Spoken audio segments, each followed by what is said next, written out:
यमनी हौसियों की stealth आबदोज़ें America और Israel के लिए ख़तरे की घंटी बन गई। बहीरा अहमर को बंद करने की बातें और एक बहरी जहाज़ पर हमले के बाद हौसियों की ये आबदोज़ें भी पानियों में उतर चुकी हैं। इस बारे में आमिर रज़ा से बात करते हैं। आमिर भाई, यमनी हौसियों के पास स्टेल्थ टेक्नोलॉजी की हामिल आबदोज़ों के चर्चे हैं। सुना है कि उनको पानी में भी उतार दिया गया है। पहली बात तो ये है कि अगर मैं कोई कहावत बयान करूं तो प्लीज़ उसको, वो एक कहावत है कि उसकी जूती उसके सर। ये अगर आपको इस आबदोज़ के हवाले से ये बात कही जाए तो ये बिल्कुल दुरुस्त है। ये अमेरिका की तैयार करदा आबदोज़ है। अच्छा। पहली बात तो ये है, पहले ये समझ लें कि ये 2018 का ज़माना था कि अमेरिका ने एक स्टेल्थ टेक्नोलॉजी की आबदोज़ जासूसी की गर्ज से यमन के साहलों की तरफ भेजी। ठीक है। ये आबदोज़ में कोई फ़नी ख़राबी होती है और ये इसको ऊपर आना पड़ता है, पकड़ी जाती है। ठीक। पकड़ने के बाद ये काफ़ी मामला चलता है और यानी उसके ये बाद हौसियों ने पकड़ ली। हौसियों ने पकड़ ली। हौसियों ने जो है इस आबदोज़ का जो स्टाफ था, सॉरी, इसका जो सिस्टम था, उसको बाहर लेके आए। बाहर लाकर उन्होंने इसको जिस तरह से रिवर्स इंजीनियरिंग यानी होती है। इसकी भी रिवर्स इंजीनियरिंग अच्छा, होगी। रिवर्स इंजीनियरिंग वो अकेले कर नहीं सकते थे। ये बड़ी स्टोरी है कि इस पर ये ले दे चलता रहा कि यमनी हौसियों के पास कैसे आएगी चीज़। ईरान की एक आबदोज़ जिस पर आपने और मैंने भी व्लॉग्स किए थे, उसका नाम है गद्दीर। जी बिल्कुल। गद्दीर आबदोज़ की टेक्नोलॉजी को लेके ईरानी टेक्नीशियंस ने इसी आबदोज़ को, जो कि एक आबदोज़ थी और सर्वेलेंस के लिए थी, ये अनमैन्ड यानी वो यूएवी जिस तरह से होती है, ठीक है। अनमैन्ड एक आबदोज़ थी, जिसको ड्रोन्स के यानी इसमें के तर्ज हमला पर, नहीं होता। इसमें स्टाफ नहीं होता है, ये सिर्फ सर्वेलेंस के लिए थी। यमनी हौसियों ने जब इसको खोल लिया, यानी इसको इसको जिसकी रिवर्स इंजीनियरिंग शुरू की, तो उन्हें समझ आई कि ये अगर इसमें कैमरे लग सकते हैं तो इसी आबदोज़ को इस्तेमाल किया जा सकता है बारूद के साथ में। यानी इसमें मिसाइल भी मिसाइल भी लग सकते हैं, मिसाइल बारूद भरा जा सकता है। अब इन्होंने ये क्या किया कि इसकी स्टेल्थ टेक्नोलॉजी जो थी उसको रीड करना शुरू किया। अब जब ये स्टेल्थ टेक्नोलॉजी है, जिसको ईरानी भी रीड नहीं कर पा रहे थे, इसका मटीरियल जो है, इसके लिए उनको रूस की मदद लेना पड़ी। ठीक हो गया। लिहाजा ये 2-3 मुल्कों ने मिलकर इसकी रिवर्स इंजीनियरिंग की। ये रेमस 600 आबदोज़ थी जो कि अमेरिका की थी और जासूसी के लिए इस्तेमाल की जाती थी। उसको मॉडिफाई करने के बाद हौसियों ने एक नई शक्ल दे दी। ठीक हो गया। अब ये 2 नामों से इस वक्त आपने हरमज़ में काम कर रही है ईरान के लिए, और यही आबदोज़ें जो हैं हौसियों के पास मौजूद हैं, और इसका जो नाम आबनाए उन्होंने बाबुल मंदब और बहीरा बहीरा अहमर में अहमर काम कर रही हैं। और इनका नाम उन्होंने रखा है अलकारिया। सही। अलकारिया, खड़खड़ाने वाली। अलकारिया। और ये कहते हैं कि अमेरिका की एक ऐसी टेक्नोलॉजी है कि दुनिया की साइलेंट तरीन आबदोज़ है, यानी इतनी खामोश है, इतनी खामोश है कि इसको पकड़ना मुश्किल है। अच्छा। इसीलिए यही इसकी स्टेल्थ टेक्नोलॉजी की असल बात है कि इसको कहते हैं कि इसकी ततरात जो है वो नहीं है बिल्कुल ही। अलकारिया मलकारिया ये कुरान पाक की वो सूरतें हैं, और ये हौज़ीज़ और ईरानी जो हैं ये अपनी जितनी वेपनरीज़ है उनके नाम भी इसी पे रखते हैं। तो अलकारिया को इन्होंने 2018 की ली हुई, 2024 में जाकर इन्होंने इसकी पहली जो है रूनुमाई की। सही। इन्होंने नया नाम दिया उसको, ये रेमस 600 किया। यहूदी अखबारों ने जो है इसके मुतल्लिक बहुत सारा लिखा और ये कहा कि ये टेक्नोलॉजी कहाँ से आई, कहाँ से नहीं आई। यहूदी अखबारों ने बहुत आवेला किया था।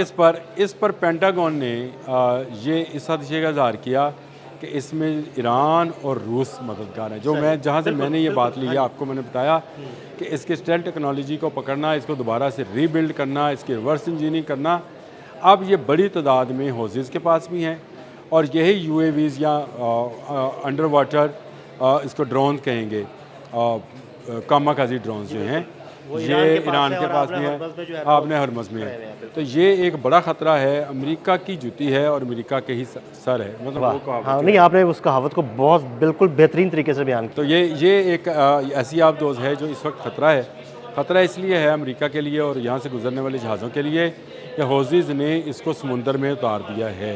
वो आपने जब एक लाइन मुझे भेजी तो मुझे बड़ा मज़ा आया इसमें कि उसको समुंदर में उतार दिया गया है। तो ये वाकई में इन्होंने इसको समुंदरों में उतार दिया है, और ये ड्रोन्स जो हैं अब कंट्रोल किए जा रहे हैं। और इसके बाद बाबुल मंदब में से अगर कोई तजारत के लिए बिला इजाज़त जाएगा। मैं ये पहले कह चुका हूँ कि आपने हरमज़ में टैक्स देना पड़ेगा ईरान को, और हौज़ीज़ आप बाबल मंदब में टैक्स लेंगे। इन ड्रोन्स के होते हुए, यानी ड्रोन्स और सबमरीन्स के होते हुए या आबदोज़ों के होते हुए कोई जहाज़ आज़ादाना नहीं गुजर पाएगा, चाहे वो जंगी नवीद का जहाज़ है, चाहे वो तजारती नवीद का जहाज़ है, ऑयल वेसल्स है, कोई जहाज़ भी इजाज़त के बगैर हौज़ियों के नहीं गुजर पाएगा। जो हौज़ियों को टैक्स देगा वो गुजर जाएगा। इसके लिए हौज़ीज़ जो हैं वो पूरी तैयारी कर चुके हैं, और जो बाबुल मंदब है बहीरा अहमर में, इसमें समझिए कि टोल प्लाज़ा अपनी आखिरी बिल्कुल। अच्छा आमिर भाई, इन आबदोज़ों की एक और ख़ास बात है, वो ये है कि देखें, जब हौसी पहले किसी शिप पर हमला करते थे ना, तो बाकायदा मैन पावर की ज़रूरत पड़ती थी। किसी बोट पर वो आते थे, 6, 7, 8 लोग होते थे, मिसाइल फायर करते थे।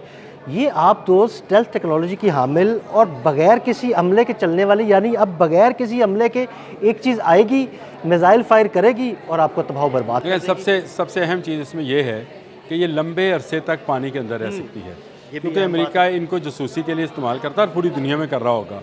इसमें कोई नहीं कि ये इनके हाथ में तो इत्तफाकन लगी, या कुदरत की तरफ से इसमें कोई ख़राबी आई तो ये इसको ऊपर आना पड़ा, जिससे ये पकड़ी गई। अब ये जब हौज़ियों ने इसके रिवर्स इंजीनियरिंग की है और इसका नाम अलकारिया रखा है, तो इन्होंने इसमें मज़ीद मॉडिफिकेशंस की होंगी। और जहाँ जहाँ पर मैं आपको ये बताऊँ, जहाँ जहाँ पर ये आबदोज़ें काम कर रही होंगी, चाहे वो नॉर्दर्न चाइनीज़ सी है या रशिया के इर्द गिर्द जो समंदर है उसमें है, वहाँ वहाँ पर ये पकड़ी गई होंगी। क्योंकि एक मरतबा आप इनकी स्टेल्थ टेक्नोलॉजी को ब्रेक कर लें तो फिर आसानी हो जाती है। और दूसरा, ईरान ने महारत के साथ रशिया को इसमें इन्वॉल्व किया। बड़ी टेक्नोलॉजी थी, एक सुपर पावर की टेक्नोलॉजी को अगर रिवर्स इंजीनियरिंग में भी लेकर जाना हो तो सुपर पावर ही लेकर जा सकती है। ये ऐसा मटेरियल होता है या ऐसा पेंट होता है जिसको ये आम हमारे जैसे ममालिक जो हैं, और अमेरिका की ज़्यादातर जो स्टेल्थ टेक्नोलॉजी है ना, वो पेंट बेस है। जिस तरह हाँ, F-35 की जब वो फ्लाई करके आता है तो दोबारा उस पर पेंट करना पड़ता है। ये B2 का भी यही है, इनको दोबारा से वो पेंट करना पड़ता है। इनका पेंट वो जो है उसकी स्टेल्थ ख़त्म हो जाती है, तो इनको दोबारा पेंट करना पड़ता है। ये एक मैं ये समझता हूँ कि हौज़ीज़ के लिए इस वक्त ये एक बड़ा हथियार है। हौज़ीज़ ने कोई इस मुल्क फ़तह नहीं करना है, हौज़ीज़ ने किसी मुल्क पर कब्ज़ा नहीं करना है। दिफा करना है। उन्होंने सिर्फ़ और सिर्फ बाबुल मंदब में, बहीरा अहमर में इन ड्रोन्स को छोड़ दिया है, इन ड्रोन्स नुमा सबमरीन्स को छोड़ दिया है, जो कि सर्विलेंस के लिए तैयार की गई थी। इनको कामाकाजी ड्रोन्स बना दिया गया है। ये जिस जहाज़ के साथ टकराएंगी वो जहाज़ दोबारा कभी सतह समुंदर पे आ नहीं सकेगा। ये छोटा सा एरिया है, इस एरिया में कोई बहुत बड़े कंट्रोल रूम्स की और उसकी ज़रूरत नहीं है। इनको बड़ी आसानी के साथ यूँ समझे कि किसी व्हीकल के अंदर भी, यानी मूवेबल प्रॉपर्टी के अंदर भी इसका कंट्रोल रूम बनाया जा सकता है। ये इसकी सबसे बड़ी खूबी है। मतलब किसी शिप के अंदर या किसी बोट के अंदर इसका कंट्रोल रूम बनाएं और वहीं से इसको लॉन्च कर दें।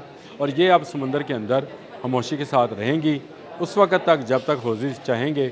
आज ये खामोशी के साथ रहेंगी, लेकिन जैसे ही हौज़ियों को ज़रूरत पेश आएगी तो एक के बाद एक अलकारिया जो है वो टकरातेगी और खरखरा देगी दुश्मन के जहाज़ों को।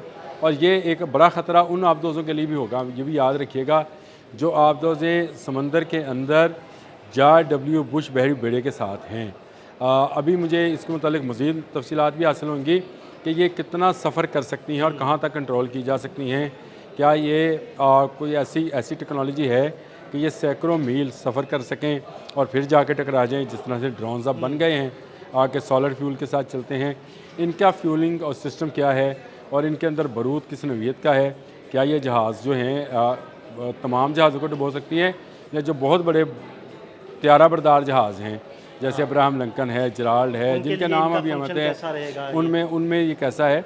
ये बहुत सारी तफसीलात अभी सामने आनी है जंग के इन दिनों में, जबकि अब आप दोबारा जंग का राउंड 2 जो है सही मानों में अगर कहा जाए तो राउंड 2 अब शुरू हुआ है। इन आबदोज़ों का समुंदर में उतर जाना मेरा ख्याल है ईरान के लिए बहुत ज़्यादा फ़ायदेमंद है।